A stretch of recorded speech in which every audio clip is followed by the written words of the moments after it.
The GA-20, an aircraft independently developed by a private Chinese company, completed its first test flight for flying certification on Friday, in southwest China's Guizhou province.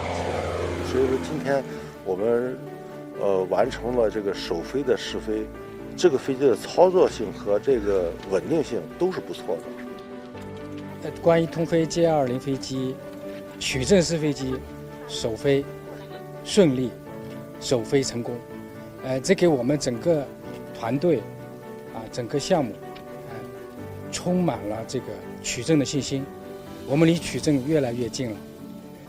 作为中国的民企，就是要让我们中国自主知识产权飞机飞翔在全球的蓝天上。The GA-20's test flight phase for flying certificate includes more than 30 subjects with more than 100 test flights. If all goes well, it will enter the Chinese market mainly as a training aircraft for airlines pilots.